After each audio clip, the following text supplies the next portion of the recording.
Aloha. Today's episode is brought to you by the Western Extension Risk Management Education Center, USDA NIFA, and the University of Hawaii College of Tropical Agriculture and Human Resources, and the Livestock Extension Group.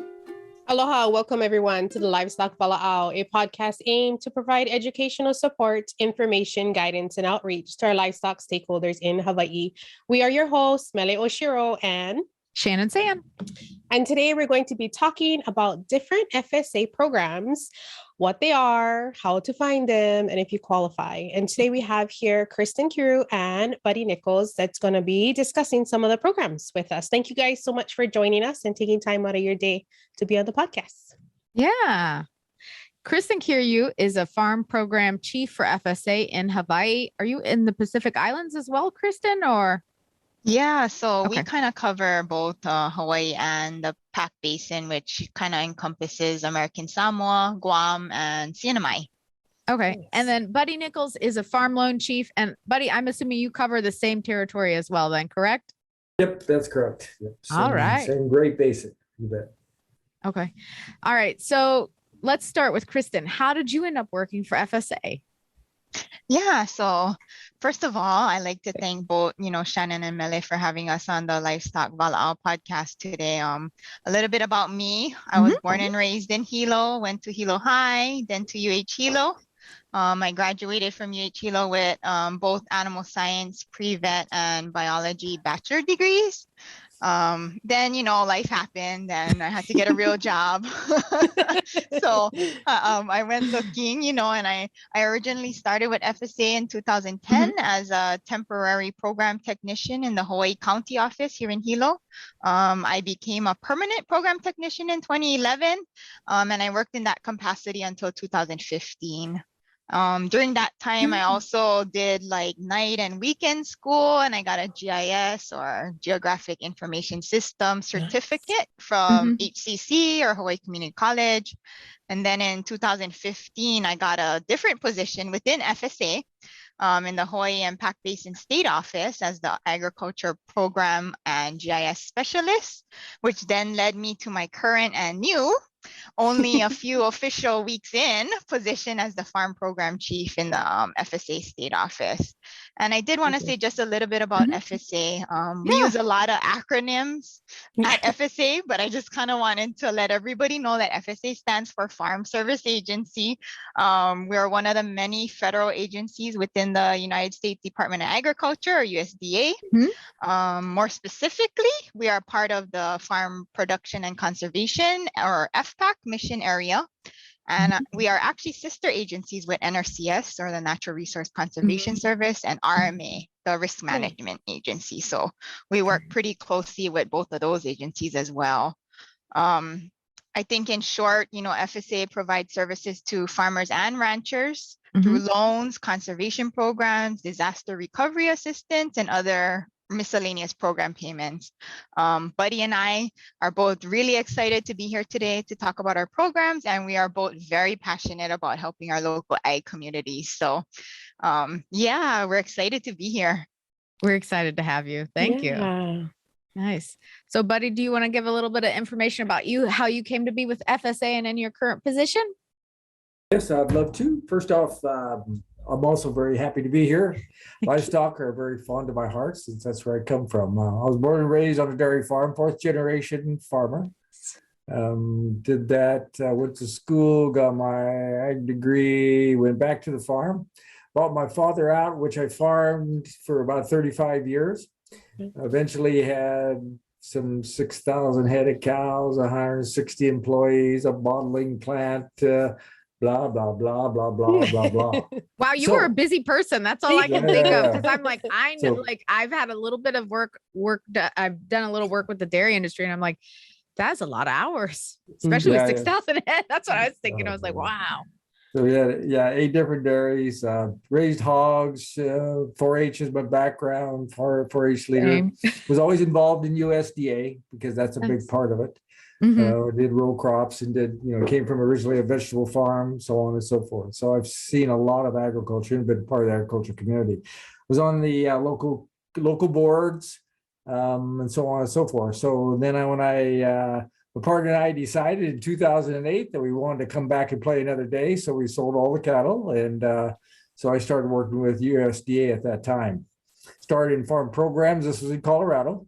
Started in farm programs and moved to farm loan, and eventually moved out here as farm loan manager in Maui. And last year got the chief's position here on for farm loans.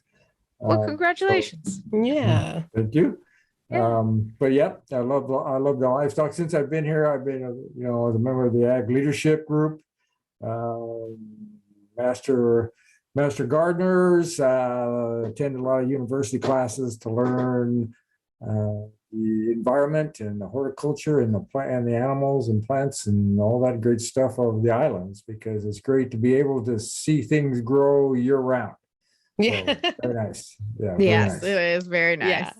One advantage, right, of being here in the yeah. tropics, we can have that year round. Well, congratulations to both of you in your new positions, right? And thanks again for being here. But, FSA, I think for our livestock folks are very important. There's a lot of programs out there. And I think not everybody knows about them. Some of our smaller producers may not know what's going on. So you guys want to share some of the programs that you guys currently have out there, and even if they're not available right now, but where the resources folks can go ahead and find those programs. Yeah, definitely. Buddy, I'll turn it over to you for the loan stuff, and then I can kind of go through the disaster assistance stuff after. Okay. From the loan side, with livestock, great. Because with livestock, what we can do with just livestock mama cows, we can loan money for the cows, for any part of the livestock, actually, annual operating or the mama cow herself. Bulls included. Anything that is going to produce the offspring, we can lend money to. We can do that for 7 years, which is usually the full lifetime of a mama cow. If not, maybe a little shorter. But at any rate, for 7 years, our interest rate right now is a little high. It's 2.875. I've seen it as low as 1.25. We don't need, we can utilize the cow herself for collateral. We can also utilize equipment and other things. We can lend money for anything that has to do with once you produce the crop. And the crop includes the calf, the kid goat, the piglet. It doesn't matter what we're talking about. Once you produce it, we can help you take it all the way to the consumer. So if you're doing a value-added product, if you're taking it all the way to even, I got a food truck and I'm going to sell hamburgers. When I'm raising my calves, I can take it from the time from the semen of getting the cow pregnant all the way through to the spoon and to the napkin, which are used at your truck. That's wow! amazing. I didn't know it could go that far. Yeah, I didn't know that either. Yeah, it's taking it all the way. This is value added. From just selling your livestock on the wholesale for 4 weights and shipping them to the mainland to finish out. Of course, we have the ability to take it all the way to the consumer. Nice. So as we move away from being a price taker, which is what cattle are sold at the Chicago Board of Trade, or we can take it right to the consumer and we become a price maker.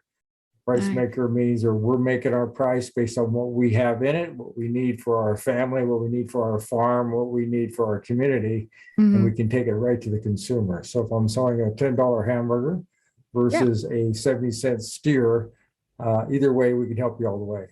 That's awesome. And like I said, collateral-wise, whatever we lend you the money for, that's what we take for collateral. We do not need your firstborn. So it works out very well that way.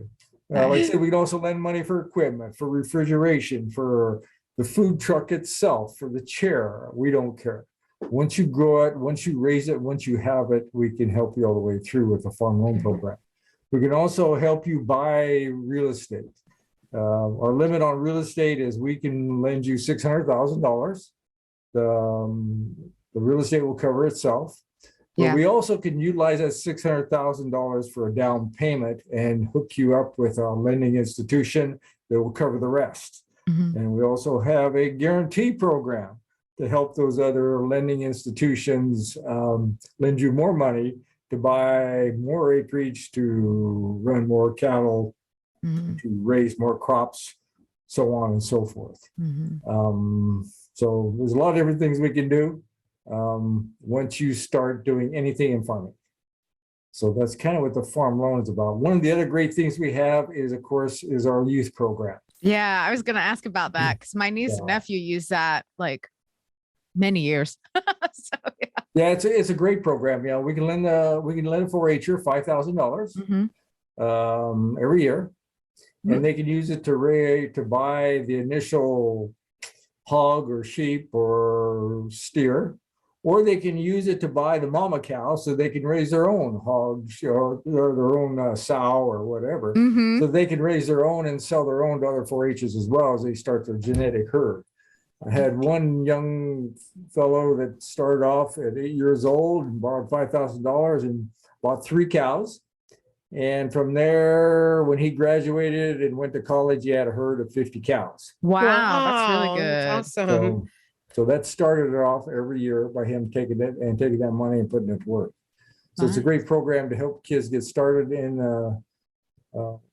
ag, particularly with livestock, because it's a 4-H based program.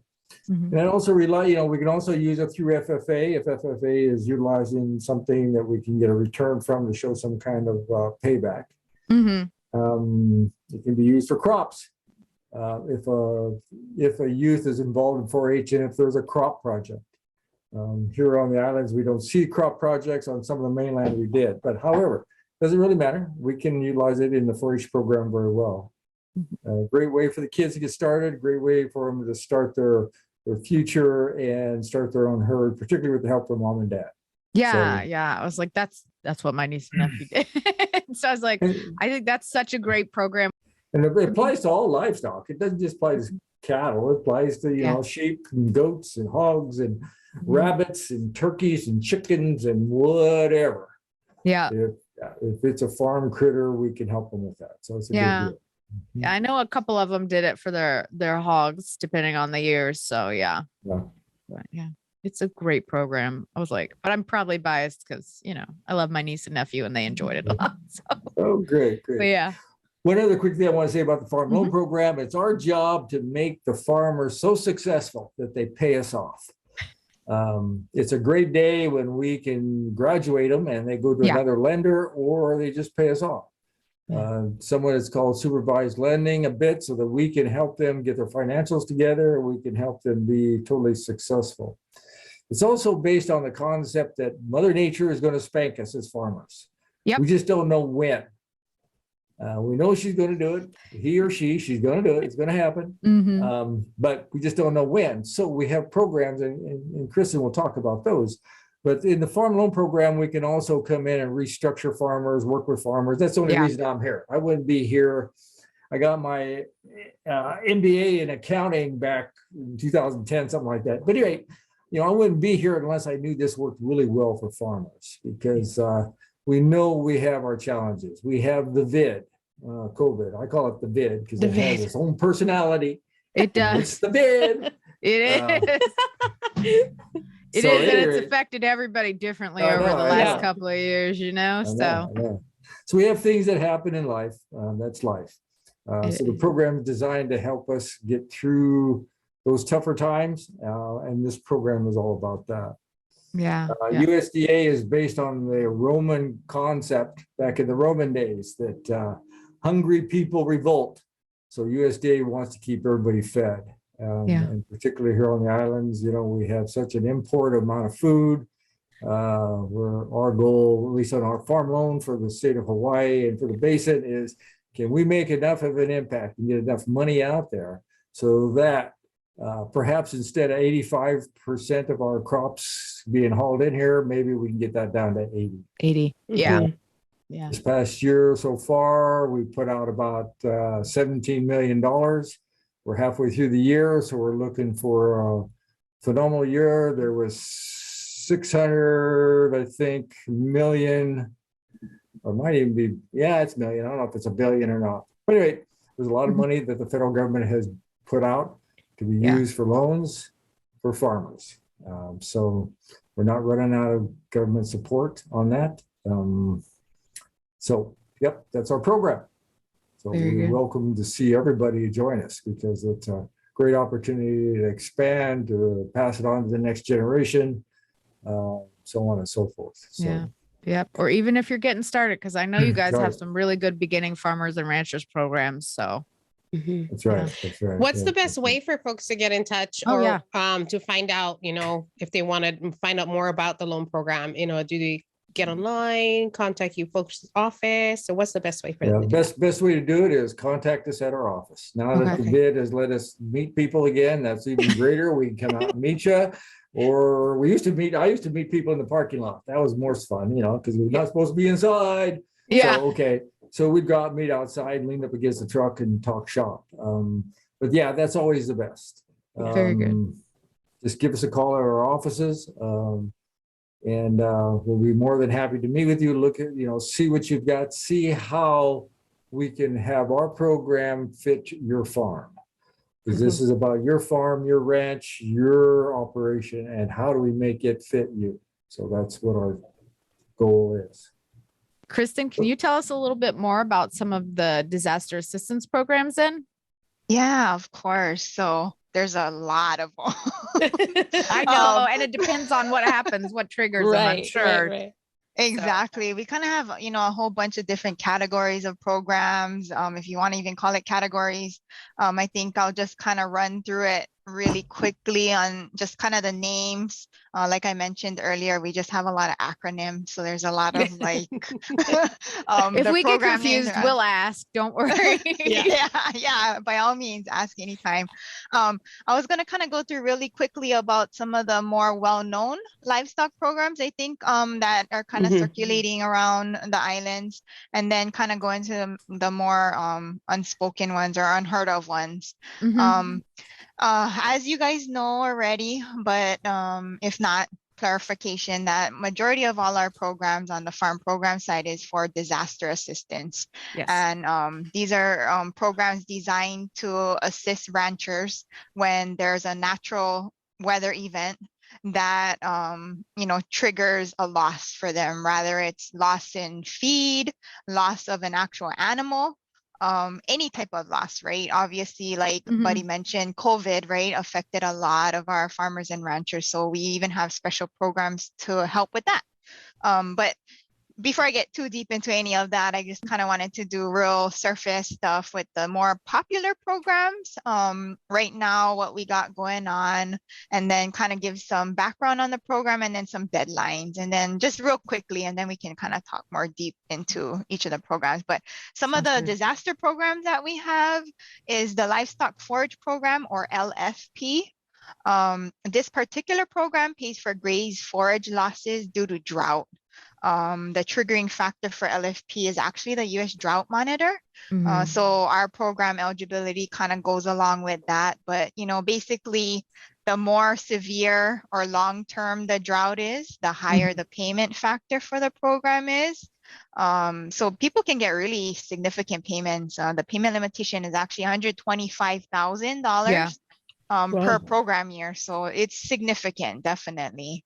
As of the end of April, only Maui and Hawaii counties are eligible for 2022 LFP, but the drought is ongoing, and I think it's significant in Honolulu and Kauai. So we're sort of expecting those counties to become eligible as well. The deadline to sign up for that program is actually January 31st of the following year. So, there's a whole year, right? There's a lag there. Yeah. There is. So it's not something where we have a short little, sign up period. It's long term. It doesn't end till after the actual calendar year ends. So it gives, producers the opportunity to come find us, hopefully hear from their friends, right? Talk and come to our offices and sign up for sure. In addition to LFP, we also have the Non-Insured Crop Disaster Assistance Program, or NAP. This program provides financial assistance to producers of non-insurable crops such as grass, right? For grazing producers. And it protects against natural disasters, which most times for livestock, it'll be drought conditions, right? Because most times, the grass can recover from other disaster conditions such as excessive rain or something like that. But for the most part, it's usually drought that we're making payments for NAP as well. But it could be other weather events as well, hurricanes, typhoons, So is any it of those sort of strictly things. weather events as far as disasters, or would that include other things? Okay. Yeah, so for those two programs, it's Okay. strictly, so for LFP, it's straight drought, nothing else Okay. really. And then for NAP, it's any natural weather event. So it has to be an actual weather event. It cannot be something, it's supposed to be just for weather events, Just weather adverse events. weather. Yeah, correct.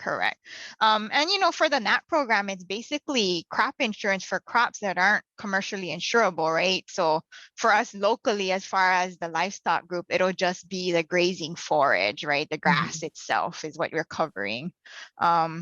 The producers who are eligible or interested in signing up for NAP, the deadline is December 31st of every year for the following year, right? So for 2023, you'd have to sign up by December 31st, 2022. This year. Right, correct. So you have to sign up the year before, just like any other insurance, right? You got to sign up before you actually have the coverage. You need for insurance before you need insurance. So. Exactly. Yes, totally. Exactly. In addition to those two bigger programs, I think a lot of people have already heard about those, or word is out about those two. We have other smaller programs too, designed to help for other issues, right? The Livestock Indemnity Program, or LIP, provides benefits to eligible livestock owners for livestock deaths. So the death of the actual, livestock. That one again has to be due to an eligible weather event or an eligible disease. So I don't think it's normally like kind of, it works together, right? You have a weather event and then it causes a disease, right, in the animal, and then the animal dies. So it kind of all ties back to the whole adverse weather event thing. That program is ongoing all year round, every year. Producers just have to come to an FSA office within 30 days from the death becoming apparent. And provide us with a notice of loss and let us know, hey, I had this death and I think it was due to this, right? In addition to that, we have the Emergency Assistance for Livestock, Honeybee, and Farm Raised Fish Program, or ELAP. That one's kind of unique in that it provides assistance for losses resulting from things like additional costs for transporting water to livestock due to drought. So if you guys, if producers have drought in their area and they had to haul 10 times the amount of water they usually had to haul, that's something that, could be covered under ELAP, and we provide financial assistance there. ELAP also covers things like costs of transporting feed or the actual livestock to the feed due to drought again. So again, it's another, program related to a weather condition and in this case, drought, right? And same thing with LIP, the producer, it's all year round. The program's open. The producer just is required to notify FSA within 30 days when a loss is apparent. And then they can come to the office, fill out an application, and, we take it from there.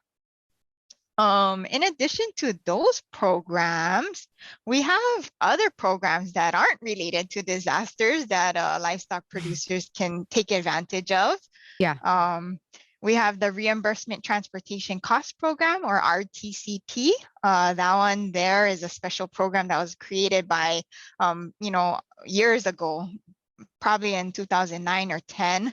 It's a special program for all the kind of insular areas, right? Alaska, Hawaii, Puerto Rico, the areas that aren't connected to the continental United States. And what that program is designed to do is pay for a small percentage of transportation costs that producers incur to either ship their cattle or livestock out, right, to the mainland, or for actual farm input costs. So, things that we buy here on the Big Island from Home Depot might cost, $2 more than something that you would have bought in California, right?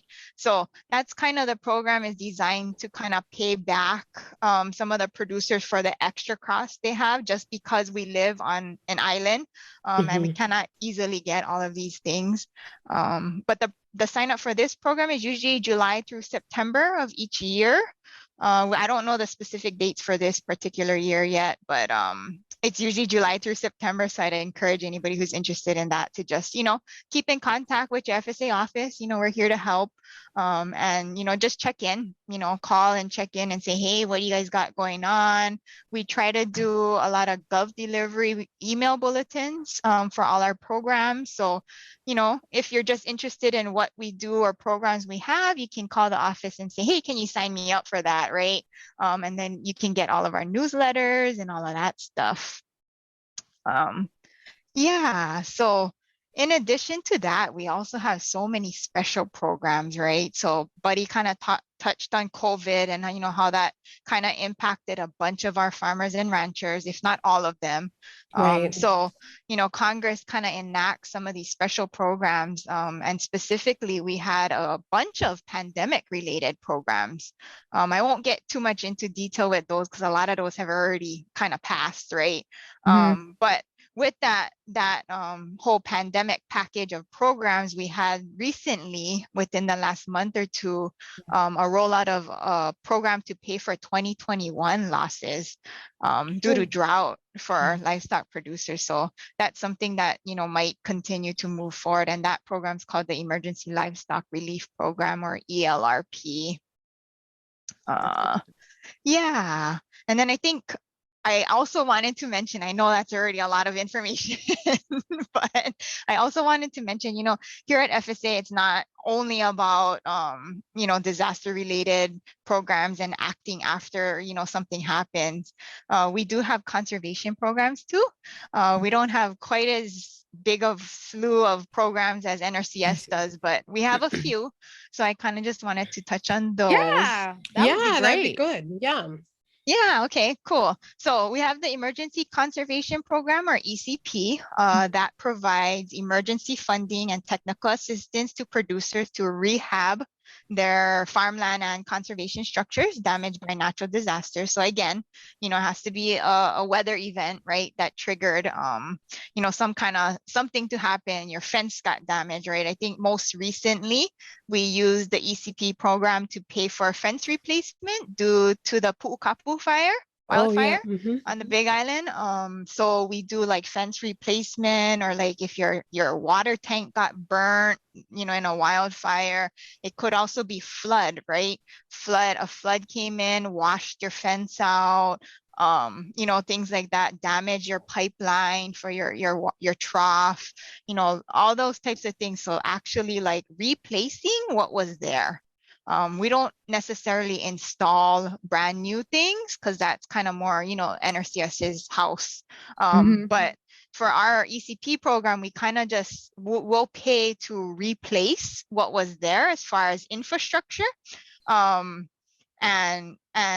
yeah, I think it's a really good program that people kind of forget that we also do conservation, but that program too, there has to be a weather event first, and then, the program gets triggered. It's not necessarily open all the time, right? And then the last program I kind of wanted to touch on is Grassland CRP, or Conservation Reserve Program. And what that program is it's a voluntary program which producers can sign a contract for 10 to 15 years. So it's kind of a long-term program, right?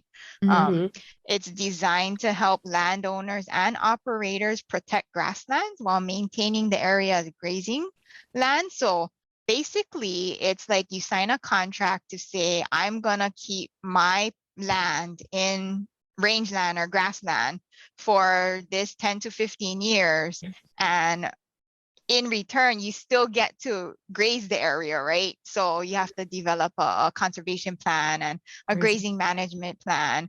But, we pay you like a yearly rental rate fee. So we're paying you basically to just graze your land and follow your conservation plan. So it's a really good program out there. And I think, we're trying on our end to really try to get that program out there to our local ranchers so that they know that it's available, right? The downside about it is it's a nationally ranked program. So any of our local Hawaii offers, they have to get thrown in the big pool with the rest of the nation. So it's competitive nationwide, but, it's not to say you cannot put in an offer, definitely come see us, put in an offer, and then we'll go from there, right? And hopefully the sign up number or the cutoff number is low enough that everybody in Hawaii gets a contract. I think we have only a few statewide, so not too popular, but I think we're trying to ramp that up and get people excited about it. There's actually a current sign up going on now, which ends May 13th of 2022. So we're hopeful that we'll get a few good offers and we'll get some contracts out of that.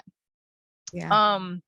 Those are kind of the programs. And I know you guys had asked for us to kind of go into some of the eligibility requirements or like how can producers become eligible or come, to participate in our programs. And I kind of wanted to just go real briefly, obviously all the programs have different eligibility requirements. So, some of them are more significant than others.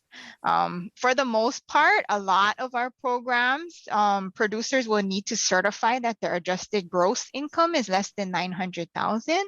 But I don't know about you guys. I don't have any problem certifying that. That would not be an issue. Right. Potentially like, for the check, combined. I'm good on that one. Exactly. That's not, I don't even have to think about that. Yeah. That's an easy qualification. In addition to that, producers will need to provide their land documentation, right? So we have to be able to see your lease or your deed to show that you actually have control of the property, right? We don't want people coming in and saying, well, that's my cows, that's, your neighbor or your friends. So we actually do require producers to provide their land documentation to us so we can show who has control of the land. And then of course, with majority of the ranching programs, we require an acreage report.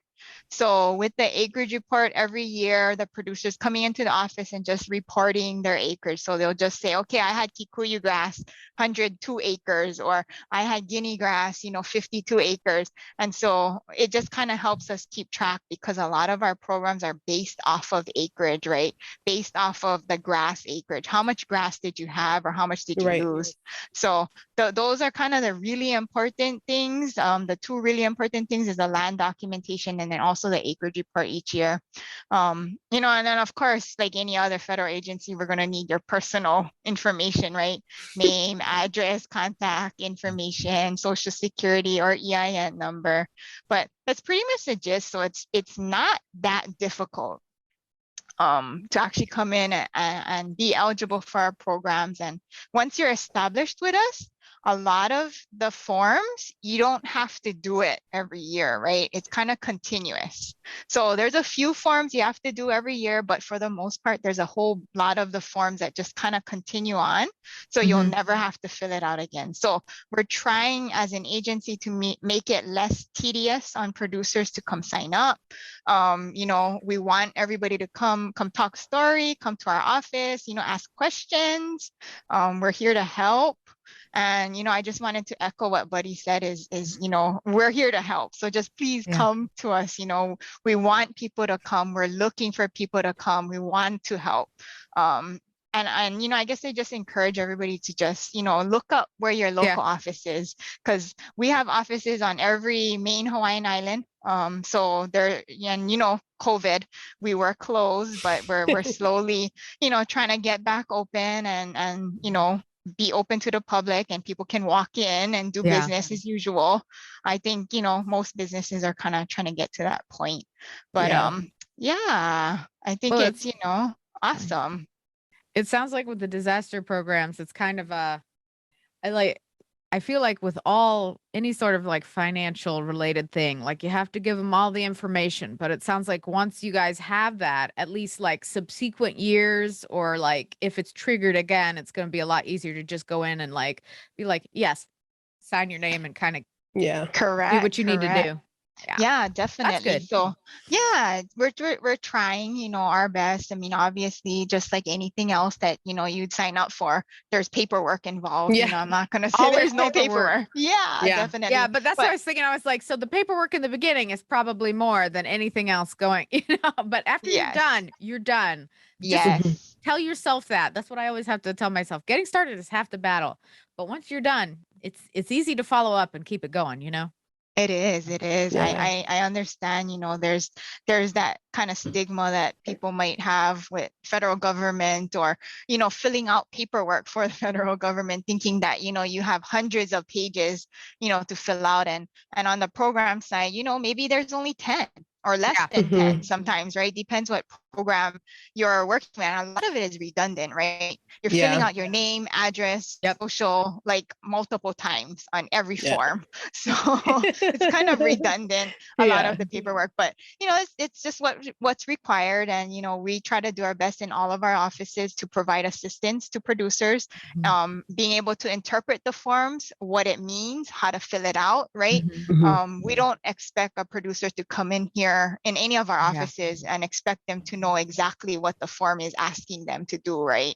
So, our job is to also try to explain to the producer, this is what it means, this is how you fill it out, things like that. And, I think it's been challenging, getting to that point, but we're here to help. And I think that's the main point, is that we want everybody to come see us and see, you may not be eligible for all our programs, but hopefully some. And, going forward, we'll put you on the newsletter. We'll, inform you of all the new stuff coming out. We always constantly have program changes, whether it's eligibility requirements change or new programs coming out, lots of changes all the time. So there's just new stuff all the time. Most of our programs, we have payment limitations that vary from 125,000 up to 500,000. So with like ECP, the fence repair program that I was talking about, that payment limitation is actually 500,000. So you could get a significant amount of money just from applying, and help. So I think, we've gotten really good feedback on a lot of our programs. And, Buddy kind of mentioned that is, we're here to keep the farmers and the ranchers afloat when there are disasters that happen, and just for people to know that we're here, right, and get our name out there. And that's the goal for Buddy and I. But thank you guys for having us again today. Thank you. Thank you guys for being here, because I think there are folks out there that still don't know what FSA is or the programs that you guys offer, and the variety of programs that you offer. A lot of folks just kind of think, it's just loans and stuff, and don't realize that there's some other programs in there to help you when there's disasters and situations with drought and whatnot. So it's great.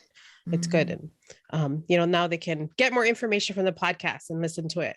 That's right. Yeah, definitely. Yeah. And I think if you're looking for somewhere to start, either, you can just Google FSA, and I'm sure, you'll find where your nearest office is. But in addition to that, we have a website, farmers.gov, which kind of gives a lot of information on a lot of different USDA agencies, right? It's not just FSA, but also NRCS and, some of the other ones, RMA and stuff.